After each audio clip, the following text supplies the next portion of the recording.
do this. I also don't hear myself. Oh, I forget which one that is. What about now? Can you hear now? Yes, now I can hear. Sorry, Chico. Forget which one it is. Yes. Put this on. Put it on.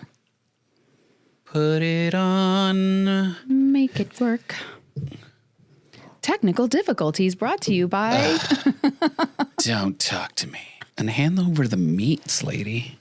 You hand over. Get your meat out of my face. Oh, I had to provide my own snacks. Oh my God. I brought you barbecue. You did. And we savaged it. Like, it was like Feeding Frenzy Shark Week, which was fantastic, by the way. I feel like... That's the way it should go. Yeah. I feel like I was like, yes, instantly comfortable when you just hand-selected meat and chomped into it. You know, I picked it up because I wasn't sure if it was brisket or if it was ribs. And then when I saw that it was ribs, I was like, oh, we just eat these with our hands. Yeah. That's just the way it works.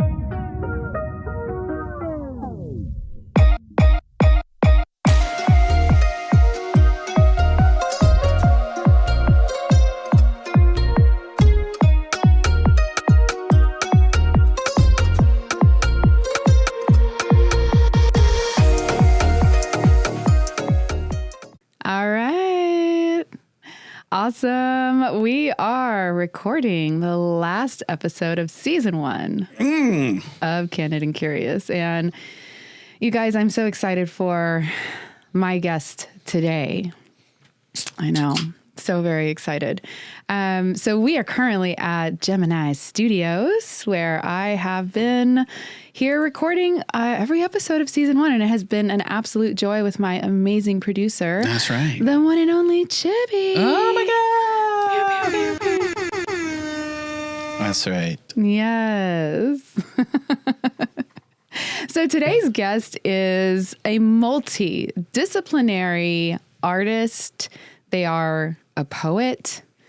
They are a fantastic, wonderful, fabulous makeup artist because they've done my makeup several times. And always make me look fantastic. Yes. It sounds like lots of collaborations in your life. So many. With this person. Mm-hmm. I mean, who could it be? I don't know. They're a producer. Damn. I know. They produce like so many podcasts. It's insane. Spoken word artist, activist. Actor. Singer. Leather worker. I mean, the list could go on. Chibbi, welcome to the show. Thank you. Happy to be here.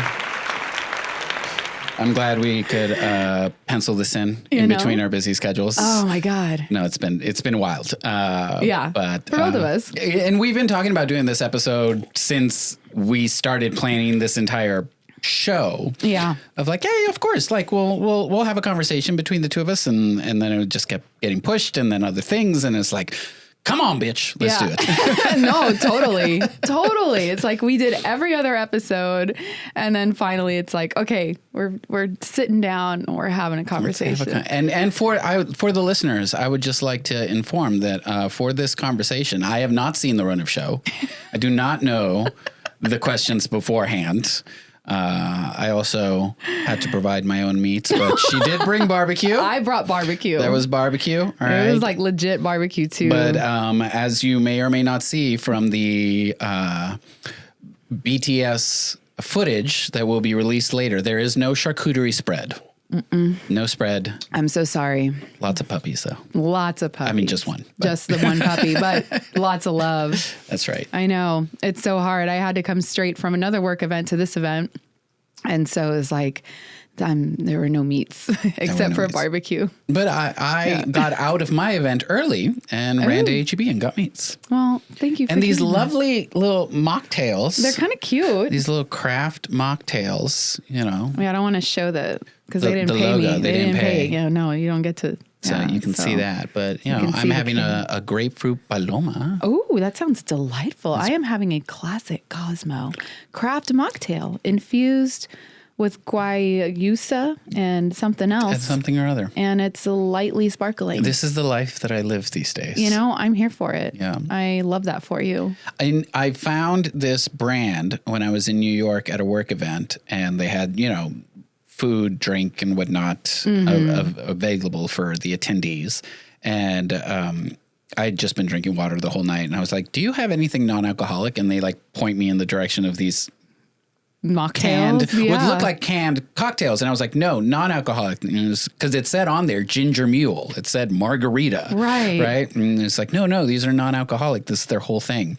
I had the ginger mule one. It was fucking delicious. It was good. And I have just not really found them here in Texas. Apparently, the brand is all the rave in New York. Really? Yeah. But I also like, I've only gone to H-E-B looking for them. So like I figure if I go to like a liquor store, they will have a section of like mocktails. Yeah. Or like a specialty store, maybe like a Whole Foods or a Sprouts or a Spirit, like that might have it. Yeah, I guess. Or just online purchasing, you know.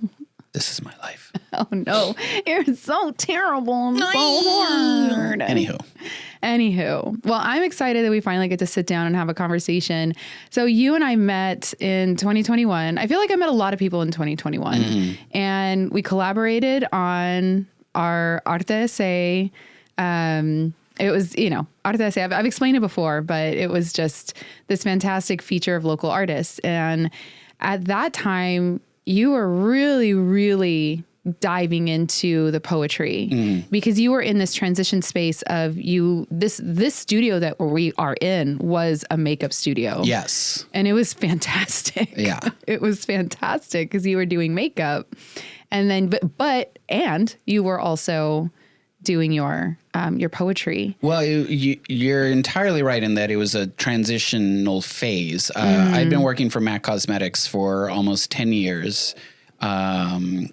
Until 2019, when the company got a new president, then they had different ideas as to how the company needed to be structured, and they laid off a third of their North American leadership. Bastards. It happens. It was actually the best thing that's ever happened to me, for being honest. I was devastated, and then I decided to fully throw myself into my artistic life, because up until then I'd been doing poetry for, at that point, something like 12, 13 years, but always kind of on the side and around my job. You know, like if I was going to tour, I'd have to find ways to make that work. Or if I was going to do theater, I had to find ways to make it work around my job.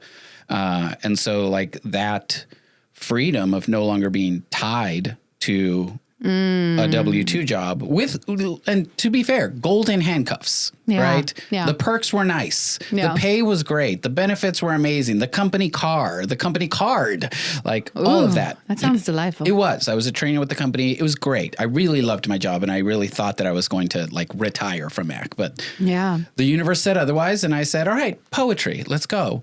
And just started doing that full time. And that year I planned the Fall Fun Employment Book Tour. Okay. And I did something like 19 cities, all the way from Florida to Hawaii. Yeah. Fully paid for by poetry. And then similarly with the transition, as I was like diving more into like my poetry and performance world, Right. the makeup just started falling to the wayside because it's, you know, and it wasn't that I didn't love doing it, but it definitely wasn't my passion. Right. You know, it was something that I did because I was good at it, and you know, it was a good job. I mean, you're more than good at it. You know, Like she did all right. she did fantastic. And also just the upkeep of like Product. Product, trends, all of that. It's a lot of time investment, and I really wasn't investing into getting more clients because my heart wasn't really in it. I wanted to invest in writing my book and doing my tours and producing my spoken word album and, you know, being in plays and things like that. And so I was like, if I'm not really going to invest the time and energy to keep up with it, then I don't need to keep advertising myself as a makeup artist, right? I keep a kit stocked for friends and family, but I'm not really out on the streets like that these days. Yeah. I've transitioned out of that, but you know, I'll still do it every once in a while. It's still fun. Yeah, no, it is fun. And I love the way you make my face look when you do my makeup. I mean, those It's fantastic. cheekbones, that eyelid, Yeah, no. all this real estate. The real estate. Always so much fun. No, I love it. And I feel like all the times that you've ever done my makeup, I was just like, yes, this feels right. This is the way I'm supposed to That's look. the way I'm supposed to look. That's funny. No, but I loved the collaboration that we did when I filmed you for the poetry that you read or recited, because you did not read it off of a thing, like you had it. And that was a long ass poem too. And you just have this gift and this talent of being able to retain that information. Like I know you write it, right? But like, I mean, I have seen you recite poetry that's long as hell. And then, you know, you were in a musical more recently. And that was phenomenal. Like, how, as an actor, as a spoken word artist, as a poet, like, how do you keep all that in there? You know, that's every once in a while I'll do a play and there'll be like a talk back afterwards. And actually the last play I did was Frankenstein. And that one specifically was in collaboration with a local school district where the students read the book in class first and then came and saw the live production of it. That's cool. Yeah, it was really awesome. And we had a talk back, and always the first question is like, how do you memorize all the lines? Yeah. On it, repetition. But for me too, it's movement is a big part of it, you know? And so like whenever I'm doing a play, I can't just memorize the lines beforehand and then go into rehearsal ready off book. Like I have to rehearse the scene, and that helps me memorize the line, because then I'm like, okay, I move here. Gotcha. And when I move, I do say this, or this is what's happening. This is the action around me. So with poetry and spoken word, it's kind of the same thing. I kind of find my beats, right? In terms of like, this is what I'm going to do with my body during this part, right? Or this is what comes next, and that way it's very kinetic for me. Okay. You know, and very kind of like whole body experience. It's not just the words. It's also the rhythm and the flow of things. So that's, I have a couple of poems that are hard as hell just because of the way that they're written. They're kind of cyclical. Right. And that always kind of trips me up, where I'm like, wait, but what's the next? This line is so similar to this other line, and where am I at in the poem, right? But for me, it's almost like I'm blocking it, right? And that's what helps, is just like that repetition and the knowing what I'm doing with my body. Because then it gets into my body, right? That idea of like muscle memory, it works the same with lines, you know, when you're trying to memorize scripts and stuff like that. Like it's the muscle memory of it all. Yeah. So. No, I love that. I took one acting class in college, and it was so fun. I had a really good time, but I remember I was reciting a monologue. It was long. It was like a long monologue. And I was doing so well. And then suddenly it was gone. Yeah. It just wasn't there. Listen, and that's still, it literally happened to me at an audition earlier this year. I think tell me about it, because I think you mentioned it. And, you know, historically, I just need to put this out there for the record, because I know this about myself and a lot of people know this about me.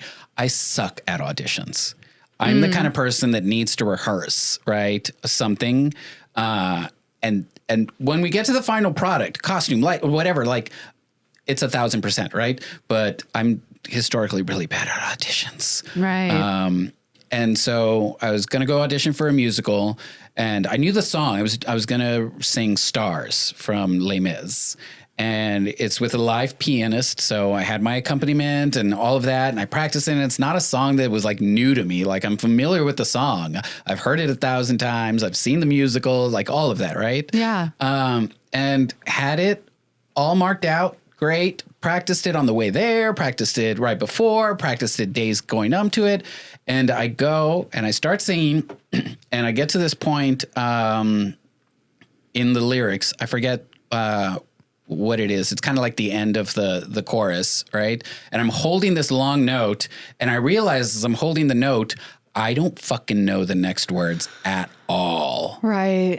And so as soon as I'm done with the note, I just stop. Yeah. I say, thank you. And I bow. Okay. And that was it. Yeah. You know, and because it's a live pianist, like the pianist is waiting for me to keep going, and I didn't keep going. So he didn't keep going. Yeah. Right. And that's just that. And like, I was really mad at myself because the part that I missed was like the really vocally impressive part. Like it's like the high notes and the long belting and all of that, right? Like they show off what you can do. And I didn't get to do that. And so, but it was what it was. Yeah. So, yeah. I'm also out of practice with auditions because the last few roles that I've gotten because it's like, oh, we know who Chibbi is. Chibbi's going to be great at this role. We'll have auditions, but if we don't see anyone that we think is going to be better than Chibbi, then we'll just cast Chibbi. Because I don't know. And so who the fuck is better than Chibbi? People, but they're out there. They're out there. They don't live here. They exist. It's true. It really is. It depends on the role, right? Yeah. But the last few that I've gotten have kind of gone that way, and so I haven't had to like really audition in a while. And I suck at auditions. So with these roles that, these people know that you're going to be doing really well at, are these people that you've known for a while? You've like worked with at other productions? Like, how do you kind of get that in? Yeah. So most of the theater that I've done is down in my hometown of Laredo. And I grew up doing theater in Laredo, right? Ever since I was, I think the first time I did community theater there, I was in like 7th or 8th grade, right? Yeah. And it being the kind of small town that it's not a small town, it's a small city. Right. The small city that it is, the theater community is really close. And, when I moved back there after college, after, fucking up my life in Austin and moving back home with my parents, like us elder millennials do. Yeah, I got back into theater, right? And it's all the same people that have always been there. And after there were some new faces that didn't know me because I'd been away at college for 5-6 years and whatnot. But as soon as I started getting back on stage, they were like, oh, huh. And even then, like, there were still moments where, like, people would be surprised. Because, again, some people I've known forever. So, like, the artistic director of the company that I was doing most of my work with, like, we've known each other since, like, high school. He's a few years younger than me. So he's very familiar with the work that I do and has seen me in a lot of plays and has directed me in some plays. And, we've collaborated on a lot of projects together. We have a really good working relationship, and he's an amazing visionary director. Nice. And so he has that, like, oh, I know where I can put Chibbi. I also know where I can't put Chibbi. Right. So, like, we did a production of Romeo and Juliet together. I'm no Romeo at all, but I am a damn good Mercutio. I would love to see you as Mercutio. There's video out there. That's my like theater arc of how I'm going to like mark my theater career. Like I did Mercutio when I was in my 20s. Yeah. Once I get to like my mid 40s, I'm going to be Friar Lawrence. And then once I get to like my 60s, I'm going to do Lord Capulet. Okay. Like that's the trajectory. I love that. But so like the surprise still happens. We did Into the Woods. Okay. And they cast me as, I forget who's prince, Cinderella's prince and the wolf, right? And when we were doing kind of promos for it and things like that, like there were some people that I've known for a while. They were like, I did not know you had that voice. You're like, because those parts, it's a little bit, deeper, baser sort of deal. This is, high in the tower. I don't remember the words, but like it's different. And people were like, I didn't know you could sing like that. I was like, I can sing a lot of ways. Yeah. Welcome to my life. You're like, well, I mean, I'm glad I could help. Yeah. That's fantastic. I love that you were a theater kid. It's just fabulous. I know. I love it. It's just like, it's so nice to meet other theater people. I mean, I danced for a long time. So it's like, I'm so used to the theater, probably like not in the same way that you are, but pretty much the same. They go hand in hand. They really do. My degree is in theater and dance, even though I took one dance class my entire college life. Which dance class? Musical theater choreography. Okay. Let's be real. Yeah. I did take another one. What was it called? I don't remember, but it was a lot about like working with your body, right? And finding where your center is, like, and it was like movement for actors. I think that's what it was called. Just movement for actors, right? Which focuses on the body, right? Like, how do you stand as your character? Where is your center, right? What part are you leading with, right? Like all of these things that you have to put into character sometimes. But yeah, the only dance class I took was a musical theater choreography class, and I was terrible. And I even asked like the professor, like, hey, could I like bring in like a camera or something to like record the class? Cause like I'm not getting the choreography during class and then I forget it. And like I would really love to watch something at home. And he was like practice. He was like, it's fine. This class isn't for you. Like clearly there were dance majors in this class. And he was like, these are my students. You're just here because you need the credit. Wow. And I was like, wow. Whoa. Okay. Well, thanks. I mean, you're not wrong. I don't dance, but at least I was trying. Yeah, exactly. I mean, if I was a teacher and a student said that to me, I'd be like, absolutely. Yeah. Look, absolutely. The choreographer we did In the Heights a number of years ago, and I played Usnavi, and the choreographer, we flew in from Puerto Rico, and he's a renowned like salsa choreographer, like, you know, like this is what he does. And he was so frustrated with me. Really? Because I was so stiff. And he's like, why don't you move? I'm like, I don't know. I'm sorry. And like, luckily the character Usnavi is kind of awkward and goofy, right? So the fact that I couldn't dance really well was... Like it worked. It worked. Yeah. But there were moments where he was just like, so like, I had this whole thing planned in my head of what I wanted this to be. Yeah. And now I am limited by you. Damn. And your 2 left feet. Aw. It happens. It does happen. There are just some things you're, you know, like it's just some things you're better at than others. There's some things that you're just not good at. And dancing is one of them. And I'm very aware of that. Oh my God. So gosh, you're so talented in so many ways. It's one of the things that like really drew me to you, like just as a person. And it's just like, man, this person like has so many just amazing talents. And so how do all of these go hand in hand for you? I mean, you're an actor, but you're also a poet. Like, do those ever fuse for you? And like, how do you, is it like kind of like just a fusion? Yeah, no, 1000% is. In fact, that's how I got into poetry. Okay. Was, again, theater kid my whole life, acting, theater major in college. And I discovered slam poetry. Or poetry slams and spoken word in college. Up until then, my only exposure to poetry was Old Dead White Men. And gotcha. Excuse me. Bubbly drinks, lightly sparkling. Lightly sparkling mocktails. And I discovered poetry slams wherein the performance of the poem is just as important as the content of the poem. Right. And sometimes you can even hide behind weak content with a strong performance. Hi, it's me. I am that person. I did that a lot.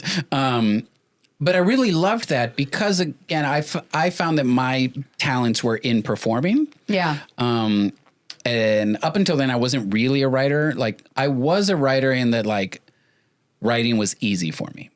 You know, I tested out of all of my English credits in college. You know, whenever we would do writing assignments, I always got really good grades in them. You know, all of my reports in college, same thing. Like, writing was easy for me, but I didn't call myself a writer because I didn't practice it. Right? I just did it. Yeah. And so when I discovered slam poetry, a friend of mine that I discovered it through, I was an audience member for a while because I really enjoyed it. And he was like, well, you should do it. And I was like, no, I don't write. Like, somebody writes me a script and I perform the script, right? That I'm an actor. And he's like, bullshit, write your own script. And I was like, shit. Yeah. Maybe.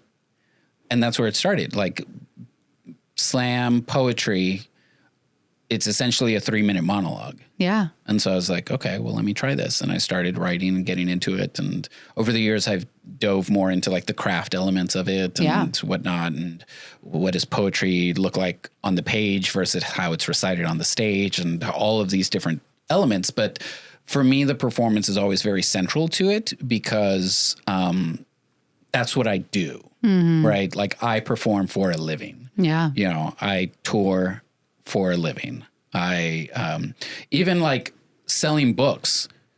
Usually people sell their books at readings of their books, right? Especially in the poetry world. Like, you're going to buy a book at somebody's reading when they go and read their book or their work, right? And that, again, goes into the performance of it for me. So much so my dad once said to me after I like released my first book, he was like, I read your book. It wasn't as good as watching you perform. It's like, Okay. I think that's a compliment. Is Thank you. Thank you. Thank you. Yeah. Question mark. But, I don't negate it, right? I think there's something like, without sounding egotistical, there's something magical that happens when I hit a stage. Absolutely. And it happens inside of me, and then I can tell that the audience is feeling whatever I'm feeling, right? That I have yet to really nail how to translate that onto the page, and I'm okay with that. Like, my passion is in performing. And so even as I'm writing, I'm usually thinking about how it sounds. Right. And that's, I think, gives me not an edge or an advantage, but it's definitely a strength when, like, you read my work phonetically, like, or sonically, there's a lot of rhythm and music to it. Yes. And that just comes because of how conscious I am about how the spoken aspect of it is going to be. And so there's just so many elements in how you're describing, how that, like, even though, like, the content may not be right, like the best or what, somebody else would write, and the performance is there. How is that applicable to everything else that you do? So presentation is everything. Facts. A little bit, right? And that I find, if we're really going to blame anything, it's my Gemini Sun, Capricorn Moon, Virgo rising. My God. It's a power trio. Yeah. And so I don't know, like, I've always had this thing with, like, the execution of things, right?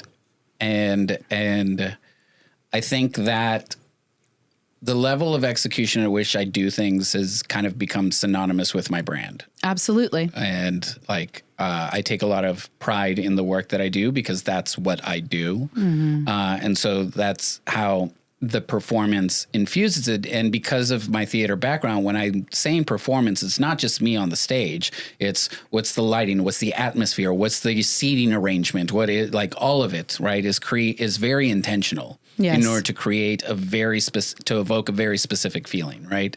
So I'm always conscious of, like, how do I want my audience to feel? And that's what drives the performance, right? And then I do essentially event production for work, and that goes into how I curate an event for other people, for my job. In terms of, like, all right, what is our target audience? What is the intention of this programming? So how do we want them to feel? What do we need to curate to make that happen, right? Whether it's a panel discussion or a large conference, like, all of that. I think for me, it's the theater background that really goes into understanding the kind of 360, the world that we're trying to create. Because to me, every time you write a poem, every time you recite something on stage, anytime you present something, you're world building. You are creating a world that you want your audience to live in, right? And as the god of that world, yes, that's my attic brain. My attic brain thinks he's a god. But as the god of that world, you are responsible for the inhabitants of that world, right? And what they are experiencing. Yeah. And so, I dare say, not a lot of people think this way. Right. And have that in mind when curating something or when presenting something. Sure. Right. And so all of that, I think, just comes from theater, and not just theater, but, like, community theater. Because in community theater, you wear every hat. Oh, totally. There's no unions here. No, no, you don't. That's not what's happening. Yeah. And so, like, through that, I have worked in the costume. I've worked in the props. I have worked in the lighting. I've worked in the scene design. I've, worked in all sorts of aspects of it, right? And I've worked with a ton of people of all ages. And that kind of experience is I hate the word, soft skills that are often missing because you learn how to navigate people, right? Yes. And, I ended up getting, like, the W-2 job that I have right now by taking all of my volunteer experience, and I put it in air quotes because it's work. No, it is work. I just wasn't always paid for it. But putting all of that into my resume and my interview and my cover letter, and, like, talking about that as, like, my strengths, because no, I didn't get them while I was working at Hot Topic in college. Sure. But I got them through the experiences of my life, right? And the things that I've been involved in. And all of that is driven by theater, right? And the magic of theater. Yeah. Like I still believe in that magic. There's absolutely magic. And so that's what I try to bring with everything that I touch. Just a little bit of magic. Yeah. And you bring it, and you bring the magic, but it's very, everything you do isn't so intentional. And I love that you said that it's so synonymous with your brand, because it really is. Like everything that I've ever seen you do, from makeup to even when I worked with you on with your album and in that one theater, it was like the lighting, like everything you're describing is like I've seen it in action. Yeah. And it is like even down to producing a podcast, Yes. like it's just like, okay, like I know that when I see a Chibbi production of any kind, whether you're in it or you're doing makeup or you're producing it, I know it's going to be good quality, because it's like, and I think I know what you're talking about and what you mean, because growing up in the dance world, in the theater world, I mean, we're taught a lot of the same things. I mean, you have to deal with so many different personalities. You may not get along with the dancer next to you, but that's not what it's about when you're on stage. That's right. Like you got to get your shit together and you have to like do all the things, and you have to make sure that production is, 100%. Otherwise, you're missing the freaking point. Yeah. Working with lighting, working with, stage direction. And I learned a lot, and I always advocate.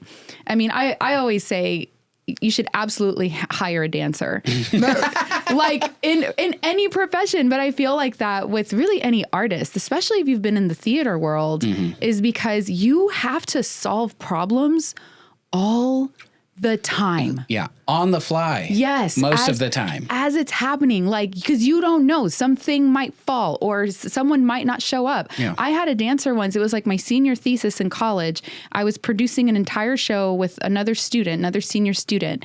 One of my main dancers, like, tore a calf muscle, like, when the calf, like the muscle goes bloop, like, no, I don't know. I don't want to know, but okay. Yeah, it did that, and she was out. Yeah. She was out, and I stood there and I was like, okay. And so guess who had to jump into their own senior thesis performance? Yeah. It was me. I was she. And it was really hard. Yeah. And I was not expecting it. That was not something that was planned. We were very close to showtime. But these are the things that happen. And even with producing things, like I was in college and I had this whole dance video, because I had to take a class in dance video production. It was fantastic. It was done. Yeah. It was like just little tweaks. I go back to export it and it's gone. Yeah, it's gone. That's so heart-wrenching. I had to do it all over again. But you know what? That's the shit you deal with. Yeah. And so all of those skills, these soft skills, so you say your favorite word, it really does translate. Yeah. I mean, and that's why I'm such a big proponent of like young people in theater. Yeah. Right. As much as, tiny humans irritate the fuck out of me. Tiny humans are precious. They are precious, and I tolerate them. But the kind of skills that you learn, especially in theater, like we can talk about art, photography, all these other things, but especially in theater or band or anything where you're having to work as a group on something. Nowadays, more than ever, because kids are losing those skills because nobody plays outside anymore. Right. Everyone's just on their phones. Yeah. So the space where kids get to be creative and problem solve on their own and live in kind of like unstructured environments where they have to kind of figure it out themselves no longer exists. Yeah. But by there's so many kids that go into theater and, like 9.5 times out of 10, children that do theater in, K through 12 will not go on to work in theater. Sure. But the lessons that they learned through the theater, the confidence building that gives them, yeah. one of the biggest things in theater is like live in the moment, right? And that idea of like being present with the people around you. Like there's no class that teaches that. No. Right? But theater does. Yeah. So more theater. More theater. I agree with you. For all ages. For everyone. Just keep them away from me. No, right now, Laredo, they're doing School of Rock. Oh, how fun. It's the summer musical down there. So it looks really great. I would never, but. I could never. So many children. Aw, but I bet you work well with children. I work all right with children. Yeah. I think children love me. Yeah. I think they do. I do teach, I do this work with Gemini Inc. and they'll put writers in the schools to teach writing workshops and what have you. Yeah. And since I started working with them years ago, I was like, adults, please. Oh, no. And they were like, how about 6th grade? You're like, well, that's not too bad. Middle school is the worst. It really is. Yeah. So I've worked a lot with 6th through 8th graders a number of years. Yeah. And they're special. They're a very special breed, you know, because they're kind of like too young to be fully jaded by the world, but, you know, too old to where like you don't really baby them anymore. Yes. And brutally honest. Oh, facts. So it's always been interesting to work with them. But I'm like, I had a session earlier that I worked with adults, like community members, and I'm going to be doing another workshop series with adults. And I'm like, yes. Yeah. Thank you. It's so interesting because as a teacher, because I taught for many years, it was like I really love the 7 to 11 age, especially in dance, right? Because they're still kind of nimble. Yeah, they're still kind of Gumby like they haven't figured out their body yet. Yeah, but they're like all in. They're like, yes, I'll do that thing that you just said. And I'm like, excellent. But the older you get, especially if they're like seniors or just the older ones, like they're kind of too cool for school. But if you're teaching an adult and an adult is in your class, they are there because they want to be there. Exactly. Yeah. Exactly. So adults are also my favorite to teach. But yeah. So I kind of want to move on to talk about Hedwig a little bit. Hedwig? Yes, you say it. Let's talk about Hedwig. Yeah. What do you want to know about Hedwig? She's very special. She is very special. And I just remember watching Let me just plug in my thing before it dies. Oh, yeah. Let's not have it die. But keep talking. Oh, okay. No, I remember watching, because we had like a watch party here. We did. At your house. And that was super fun. But I just remember being blown away, right? Because you fully embraced this person. And I know that you had said that was like that was a character that you had been wanting to play for a while. Yeah. So I kind of want to talk about that a little bit. Like what's so special about that character? Let's do it. So for those that don't know, we're talking about Hedwig from Hedwig and the Angry Inch. This is not the Harry Potter show. I'm very sorry. However, I can do magic in about half an hour. Most of the audience will disappear. No, we're talking about Hedwig and the Angry Inch. And this is a character that was created by John Cameron Mitchell in the 90s. It started off as an off Broadway play. And then they made it into a movie. And that's how I got introduced to it. And in my opinion, Hedwig and the Angry Inch is one of those like queer canon movie pieces. Like there's Rocky Horror Picture Show, Priscilla Queen of the Desert, Hedwig and the Angry Inch. Like these are like must see moments. And I remember when I saw it, I was in college, and there's just something about this character who doesn't understand why she isn't getting the recognition that she deserves, but more than anything, why she isn't getting the love that she deserves, you know, and is on this quest to find said love. It's like girl same. Right? And she's this misfit punk rock outcast, you know, like even her style of drag is like not drag. Like it's not pageant drag, you know, like she's a transgender woman with a botched sex change. And her whole story is just someone who is like really looking for love in all the wrong places, right? Not realizing why she's not getting it, right? And ultimately realizing it's because she doesn't really love herself. Right. And plot twist. yeah, coming to grips with that, right? Yeah. And the music I loved because it's like a punk rock musical of sorts, but it has ballads, it has, punk rock songs, it has rock anthems, all of it, right? So I love the music and I love the story. And I just remember like really connecting with that character, just feeling like, girl, me too. I feel so lost in this world. Yeah. And like, why doesn't anyone see me? Right. Yeah. And the character is from East Berlin, right before the fall of the wall. We're dating ourselves here. And so I never thought that it was a character that I would ever be cast to play. Right. Okay. Because it's a white character, and so I thought I was resigned to just always sing the songs at karaoke, and that would be that.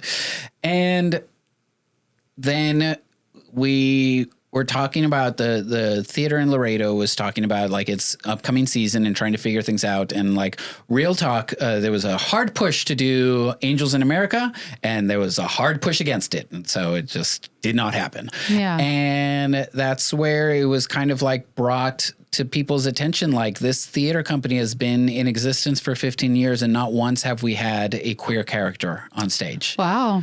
And so there was a kind of like, we're doing Hedwig. Yeah. Period.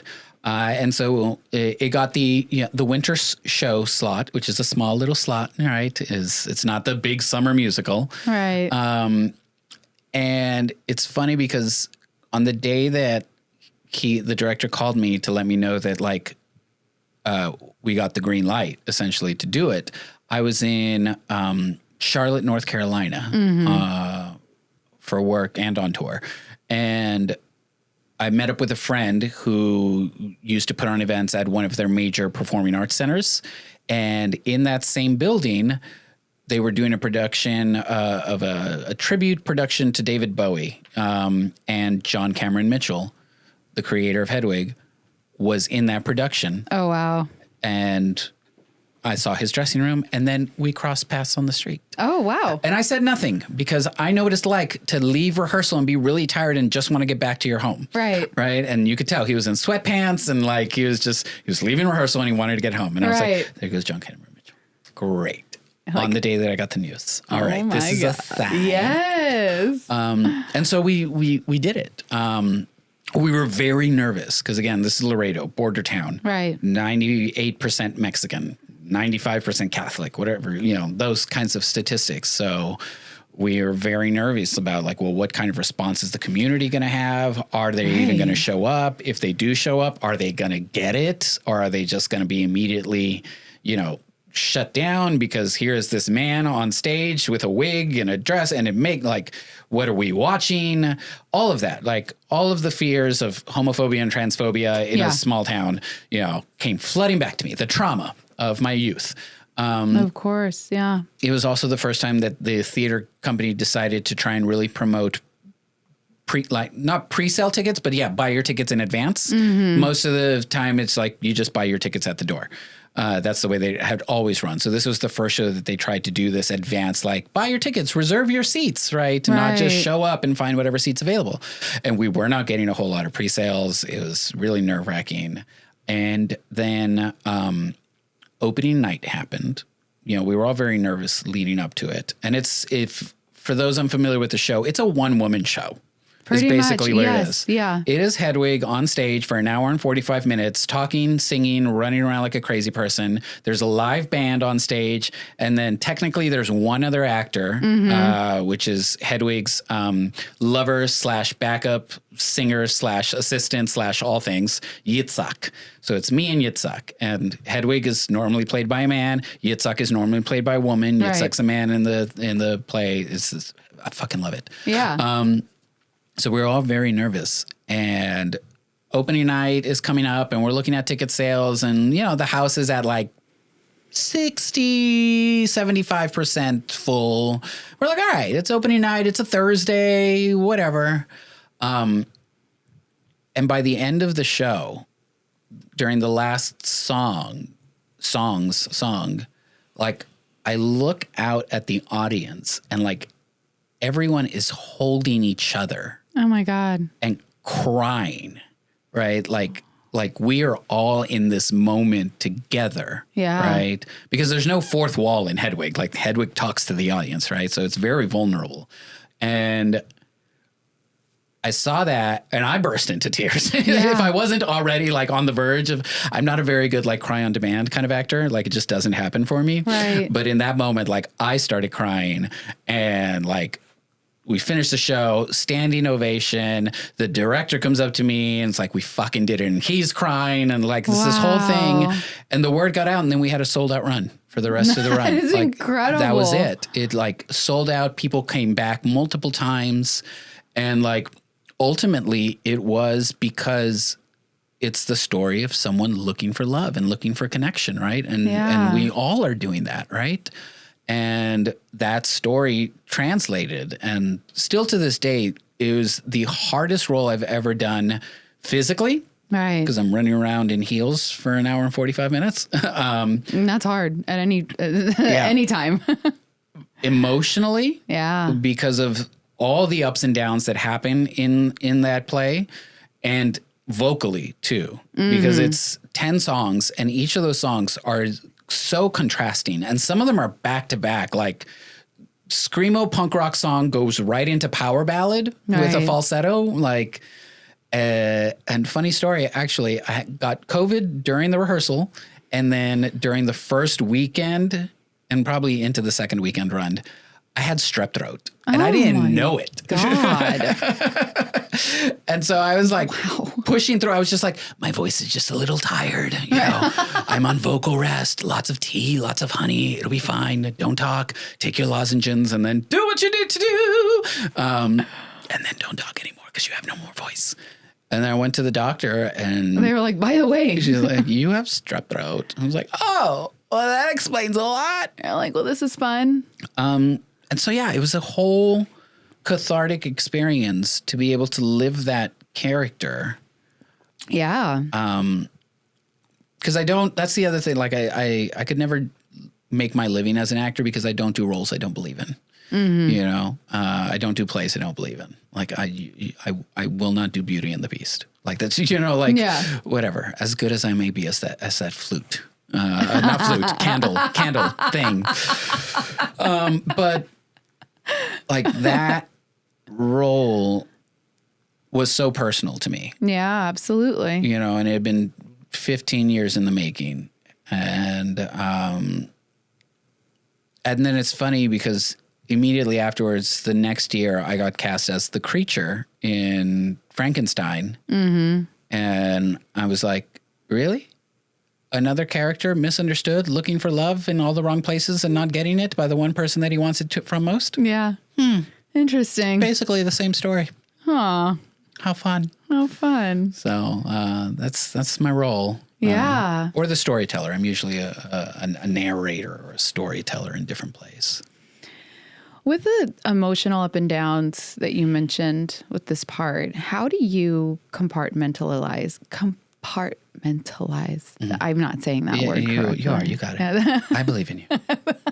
Sound it out. Sound it out. You got this. That's what I tell my son. I know. Sound it out. Sound it out. Sound it out. Compartmentalize that. And like, I would imagine that's really hard not to take home, right? Like, is truly when you're on stage, you're in this moment. Are you able to leave all of that on stage? And if you are, how do you do that? Yeah. Well, I compartmentalize my life. Mm-hmm. Like I think that's just something I've naturally done all my life. Yeah. Right. And able to kind of switch gears in a moment, you know, and shut something down when it isn't necessary. Right. Like, yeah, I think that came through most of my life. I worked in retail, you know, so there was a lot of like, as soon as you walk through the doors, whatever's going on outside, you leave it outside. Yeah. Right. And so like, I've always kind of done that and been able, it's a hindrance and a curse. We're going to therapy. Because that has led me to sometimes really like suppress my emotions. Gotcha. In a way that's not healthy. Right. Like, we're just not going to deal with that. We're just going to put it away. not deal with it, right? But it makes it very easy to tap in when needed and then tap out when it's done, right? And so the beautiful thing that made it much easier about Hedwig is that the entire emotional journey ends in resolution. Right. And so at the end of the play, whatever turmoil I was going through as a character is resolved and I am at peace. And so then me, the actor, is also at peace because the play is over and my emotions are at an equilibrium now. Right. So that made it very easy to kind of play's done, curtain call, let's go out, meet the audience. Right. The harder parts are during the play when emotions have to shift very quickly from I'm okay to I'm not okay to now I'm okay again. Right. Those are the ones that it's like, there will be some days where I would have to like shake it off backstage, you know, and like the one time in the play where I get to go backstage after my emotional breakdown. Right. And I was like, okay. Yeah.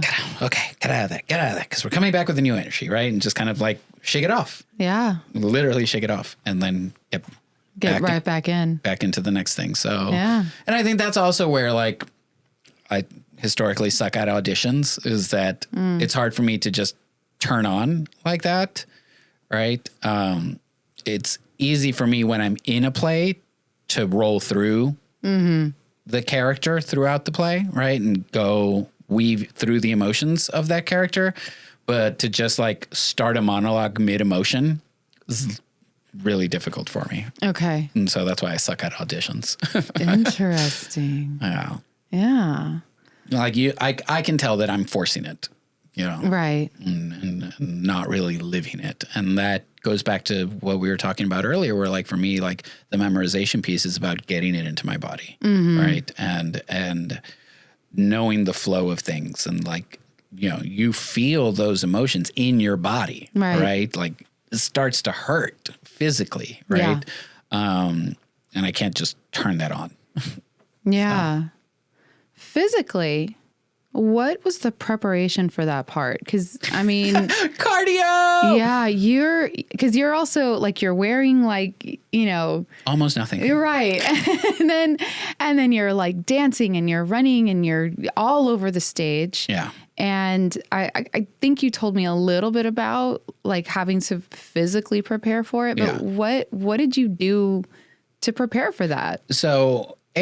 From a very vain standpoint, I had to prepare because I was hella not fit and skinny fat in the like, you know, I looked fine with clothes on. Take my clothes off and here's these like, the belly doing all sorts of things. And like I told the director, I'm like, Mark, I got fat. And he's like, no. And it's like, yes, I got fat. I don't believe it. And then first rehearsal, I like lift up my shirt. He's like, dude, you got fat. Oh, no. It's like, I've been telling you.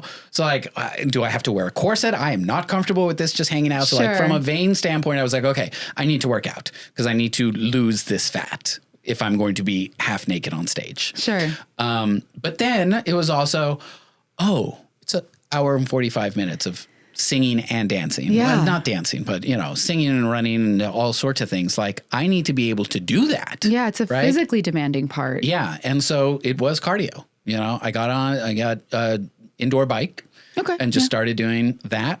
I ended up living in Laredo at my parents' house a lot just because it was, you know, 5 days of rehearsals. And so I'd live down there during the week and then come back up on the weekends. And so used their bike and like, that was it. It was just a lot of cardio. Yeah. Which, like, if you look at the pictures, I had really good legs in that play. I was like, damn, she is cut. Because there was a lot of that bike riding. But that's, you know, the best cardio to do, you know, when you're training for something like that.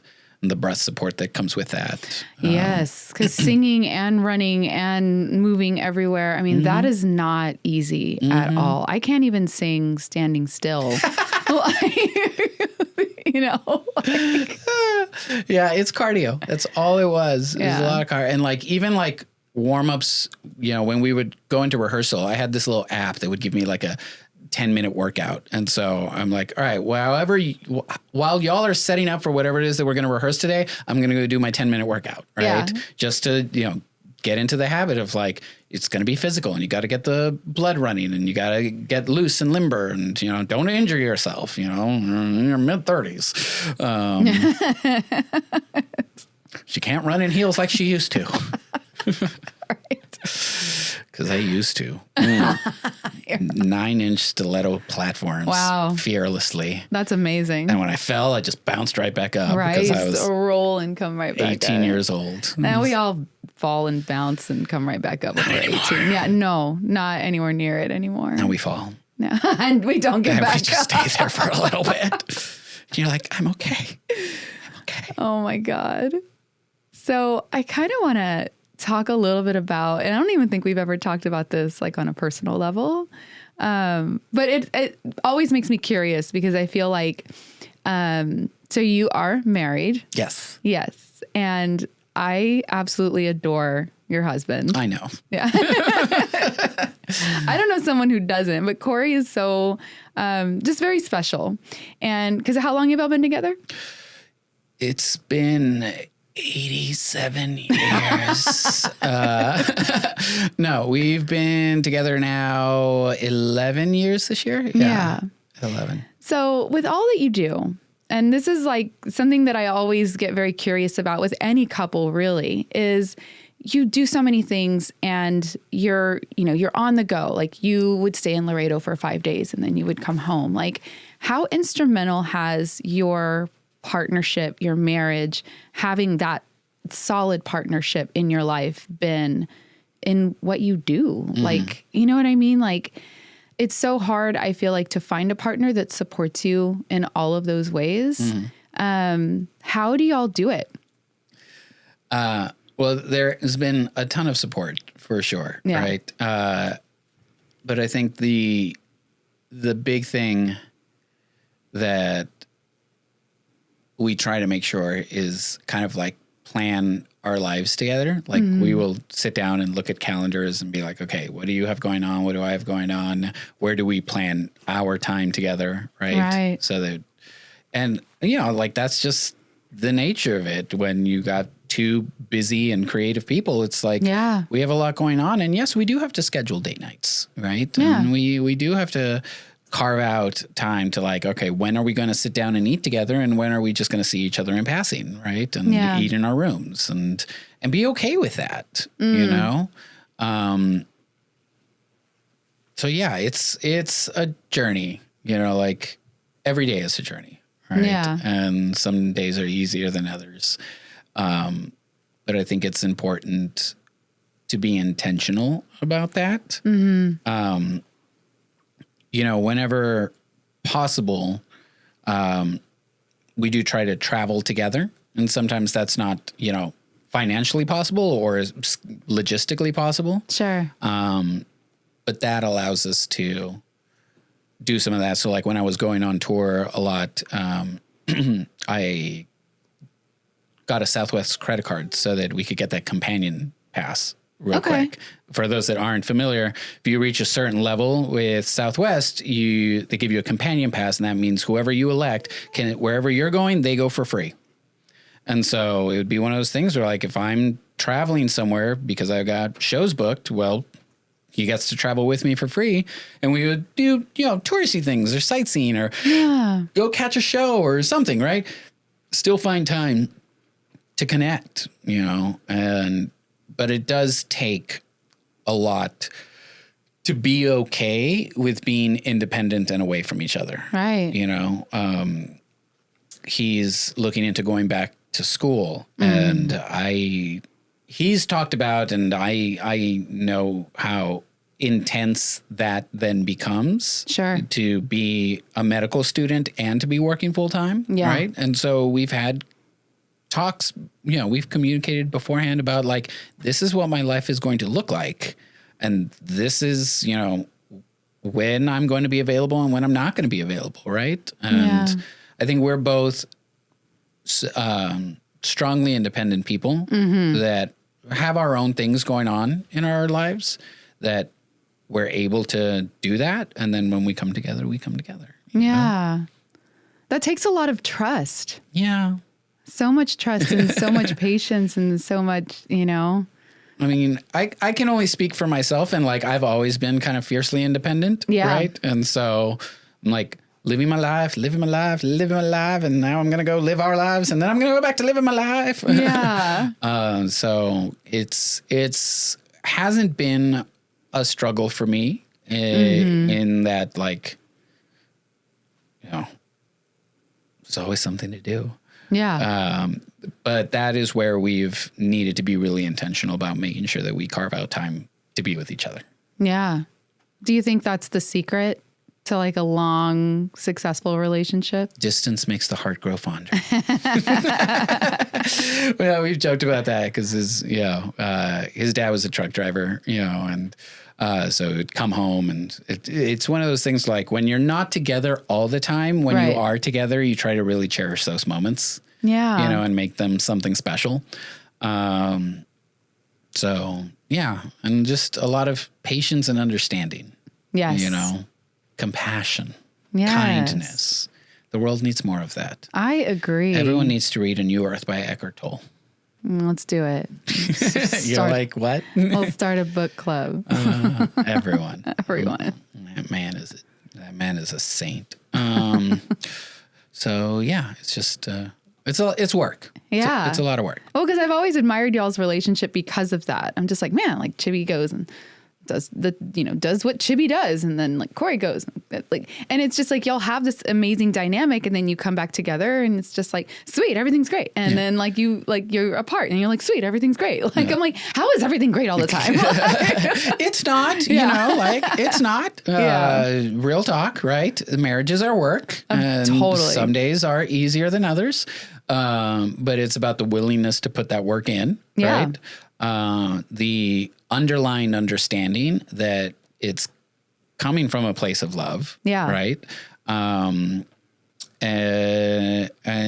I think for us too, we're so opposites. And that's where, like, when we do come together as a unit, we kind of balance each other. Yeah. And so oftentimes when we're seen out together as a unit, it's like one of us is making up for the other what the other one lacks. And so it doesn't seem like either of us are lacking anything, right? Yeah. That's nice. Yeah. And it works out. We have found a rhythm in that, right? And we look at things very differently, and sometimes that's a point of contention. Sure. But sometimes that's an opportunity to just come away with a deeper understanding and come out with something better, you know? Yeah. Yeah. No, I love it. It's so work. Fantastic. No, it is work. It is work, but y'all make it look so easy. Well, you know. I'm glad it appears that way. Shout out to Linda, our couples therapist. Oh, nice. Yes. We haven't seen Linda in years. I don't know where Linda went. I think because I lost my insurance, you know, when I got laid off from Mac. Linda, if you're listening, no, I tried looking for her and I don't know. I haven't found her. I don't remember her last name. I just remember that her name was Linda, and she was an old white lady, and that has me scared that maybe she didn't make it through the pandemic. Oh. I don't know. I hope she did. I hope. She's just gone. Oh, no. But anywho. Yeah. Tangent. Linda, if you're out there, we're still thinking of you. We love you. We do. That is awesome. Okay. No, fantastic. So the last thing I kind of want to touch on is your whole adventure now as a producer. Yeah. I mean, you now produce six podcasts. Yeah, 6 podcasts. Oh. I'm like, what the hell? Well, you know. Me too. Yeah. What the hell? So many, because I think, so after this room that we're in, because it was the makeup studio, and then you completely transitioned it into a full-blown podcast studio. Recording studio. Yes. Yeah, recording studio. Because was the intention to record your own poetry? Yeah, for sure. It was to make us, not just mine, but like spoken word albums was kind of the impetus for this, right? Yeah. Like that was what drove the creation of this. Right. Because I also work as a publisher, and so like creating audio book versions of the books that I publish, for my authors and things like that. Like all of that was part of this and the intention of creating this space. Yeah. I feel like in another life, I would have worked in the music industry. I love music. It is one of those like lost passions of mine, in that like I don't do it the way I wish I did do it because I lacked the discipline, you know, if we're being real honest. If we're being candid, people. Yeah. You know, I picked up just about every instrument and dropped it. Yeah. You know, piano, violin, trumpet, drums, guitar, all of it. And I was just like, I love this. And then just wouldn't practice, lacked the discipline to practice because I was a young, immature punk rock teenager. I mean, you know. So in another life, I feel like I would have been in the music industry. And this is kind of like my way of still like tapping into that, right? Soundboards and the editing programs and fancy microphones and cables, you know. All of which we love. So once I got the grant to be able to do that, I was like, let's fucking do this. Yeah. And it started with audiobooks and then the spoken word album. And the big thing behind me doing my album first, besides like, I want to get this out in the world, was also the learning experience of it. Of like, let me figure out the pitfalls, the ups and downs, the how to work this program on my own project. Right. Before I do that on somebody else's project. Sure. You know? And so producing the music, like that's something that like I never thought I would do. And like I fucking loved it. Like figuring out like how do we put these together and the effects and like, oh, what's missing? Like, because I feel like I have a really good ear. It's sometimes a nuisance because like if we're watching a movie or something and like the balance isn't right or something, it's like I cannot focus. Yeah. Right. Because I can hear it. I can hear that it's off. Or I can hear that it's something, right? Like, so I spend a lot of time on my speakers and my sound system and making sure that all of that is right because like I hear the nuances, right? And so like in producing this album is like, oh, I can hear the nuances and then I can create my own little nuances and all these layers and whatnot. And then the podcast just kind of happened. Right. Because what was the first podcast you produced? Well, we did... Words and Shit. We did Words and Shit. And that one started in April of 2020 during the pandemic as a way of keeping the poetry community together, essentially, right?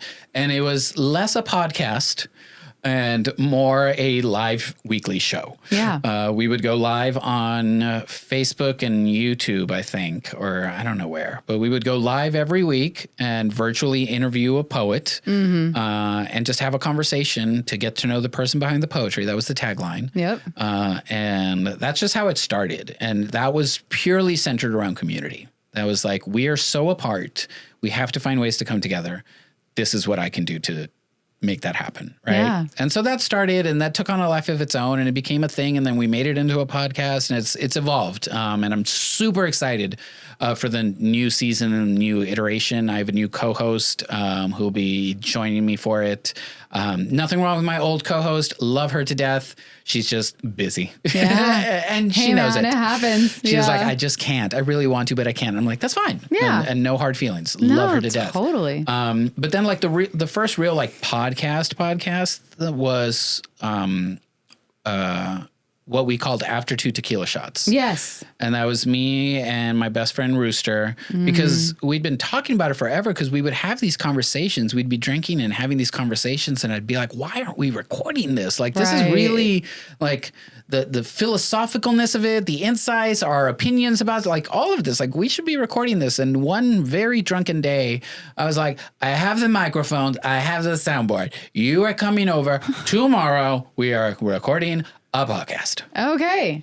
And that was that. And we called it After 2 Tequila Shots because we'd pour ourselves each 2 tequila shots. Right. Take them and then hit record. Yeah. And then finish the bottle throughout. Right. And we talk pop culture and politics, right? Which is always fun over drinks. But then I got sober. Yes. And she's living a new fantastic life, sober. So we kept the same concept of pop culture and politics, just nixed the tequila. And now it's called Puro Pinche Podcast. Yes. Very South Texas. Of course. As it should be. And then he wanted to start a podcast with his wife. They're both cinephiles. And so they started Underrated Favorites, where they look at movies that are more than 10 years old that have flown under the radar and either give them their well-deserved shine or roast the fuck out of them. Yeah. Because no one should ever watch them because they're garden state. And that's the only one that's really gotten a, like a bad. Well, they have rankings, right? Yeah. And like the lowest rank is a certified flop. And that's the only movie I think that has ever gotten a certified flop. Wow. So then that was the second one. And then came Candidate. Well, that would have been the third one because that's Words and Shit. Wait, yeah, it was Words and Shit. Puro Pinche Podcast, Underrated Favorites. And then I guess came Candid and Curious. Mine's. Yours. Did yours come first or Get Deep? Around the same time. Get Deep came like right after mine. Yeah. I think it aired. Well, I don't know. I don't know if it aired. But you and I were already recording because I remember you talking about it. Yeah. You were like, oh man, and she's like amazing. And we're going to record. And then, They were happening around the same time. And so that one is a collaboration with my friend from Houston, Deborah Deep Mouton. She's a poet, novelist, librettist, amazing woman. I forget if she was the first Black poet laureate of Houston or just the first poet laureate of Houston, but phenomenal. Yeah. And that one was another one where like I would just be having conversations with her and be like, everything that comes out of your mouth is like a pearl of wisdom. Yeah.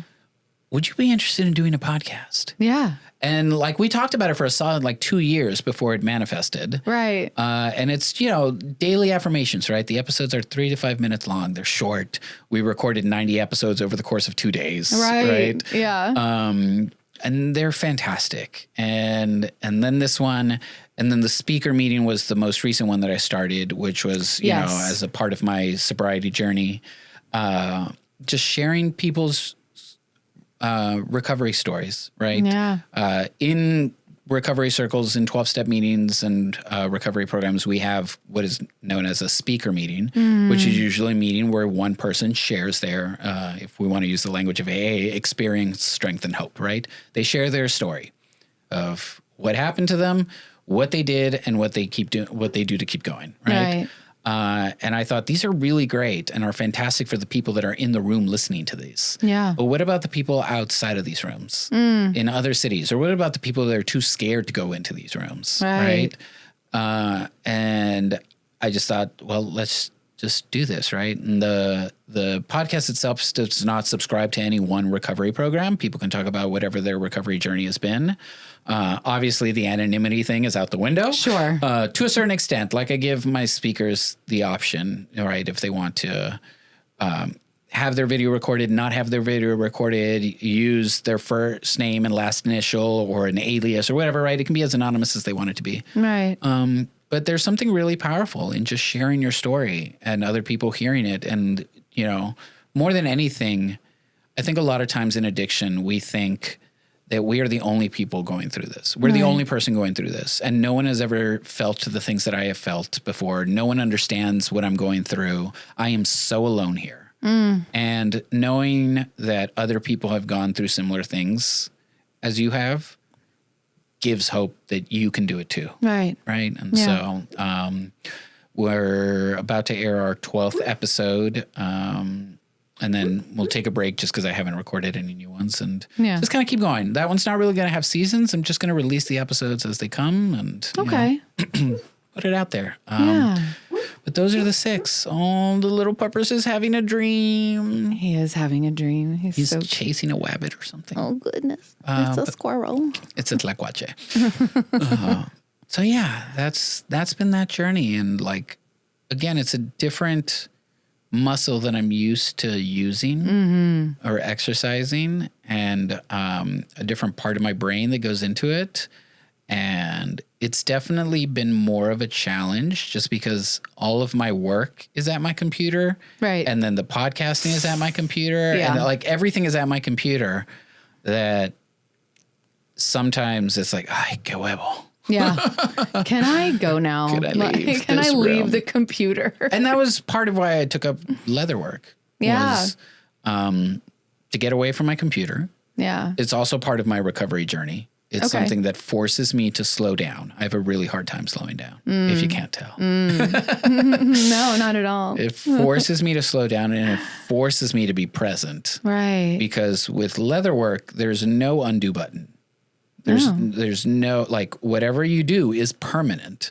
And either you just have to start all over Right. or make it work, right? And so you have to be present. You have to be intentional. And it's tactile. I have nothing else in my life that's really tactile. Right. Yeah. Cause you're like, I mean, I've seen you work and it's like this very tedious. It is. Yeah. And I remember interviewing a poet, I forgot who it was, but she mentioned that she had just taken up painting. And the reason was because with writing, you could sit at your computer for an hour, 2 hours, 3 hours, Right. and really not have anything, Yeah. right? It could like or whatever you have, you just keep doubting, and it's delete, and you started with a blank page and you ended with a blank page. Right. With painting, and for me with leatherwork, I sit down for a couple of hours to work on something. I have something at the end of that. You got a thing. A at the very end. real thing. Yeah. Right? That I can't deny exists. Yeah. A poem doesn't have to exist. I can just delete it. You know? Right. So that has also been really therapeutic for me in identifying, you know, like in recovery spaces, we talk about, we seek progress, not perfection. And that has been a way to mark progress for me. Where, Nice. like, I'm working on something, and I struggle with instant gratification, the need for instant gratification. Sure. I struggle with putting something down if it isn't done, right? And so this forces me to understand, like, this is a process, Right. and it's going to take time. And you're going to make progress, and you can see that progress, and then you move on and you go do other things, and you come back and you keep working on it. Yeah. The same way I keep working on myself, and I go to my Yeah. meetings and I talk to my sponsor, and, you know, do all sorts of things to really, like, continue to work on myself. 'Cause Yeah. it's a journey. It's a constant journey. Like the creation and recreation of the self. It's just never ending. No. Which is exciting, Yeah. you know? Hard to really be at peace with it at Sure. first. Yeah. You know, especially like for me, I've always been about the destination. You know, I've always been about the end goal. Like I'm going to get there, but you don't Yes. necessarily pay attention to Yeah. the in between. Even with projects, right? I want to get to the end, Yeah. right? And like with certain things, the closer I get to the end, the more like frustrated I start getting that it's not done yet. Right. Or the more like, well, I'm not stepping away because it's almost done. So I'm just going to keep going. Like, Yeah. I've always been that kind of person that's just always about the finished product, right? And so like this idea of a personal journey is a new concept for me that I'm slowly coming to peace with, right? And Yeah. being okay with. Being okay with just being okay. Yeah. I love it. It's hard. It is hard. So yeah, Yeah. Because you've always been such a go-getter. so much. So much so. I know. Yeah. I like to steal this quote from CeeLo Green in one of his albums. They're like, "Lo, what don't you do?" And he's like, "Fuck around, Yeah. Well, bullshit." yeah. That's what I don't do. Right. And dance. I don't dance. No. As established earlier in this interview. Exactly. My goodness. Well, speaking of interviews and podcasting, Yes. we will soon be working on season 2. That's right. We are. Listeners. Surprise, surprise. Surprise, surprise. There's going to be a season 2. There's going to be a season 2. And surprise, surprise. you'll be hearing more of me. Yay! Soon. Yeah, I love it because I love our exchanges, and I don't know, like, because if you listen to season 1, there's always like this little brief piece in the very beginning of just banter. Yes. And it's probably, I mean, I love all my guests, but it's always like my favorite part. The 60-second banter at the beginning. At the very beginning, because it's just so real. No, and I was talking to you, and I was like, there's so many of these conversations because I've been a fly on the wall for all of them. And I'm like, oh, I have a question I want to ask. Oh, okay, please tell me I'm not. No. Yeah. No, just press the buttons. Just press the buttons.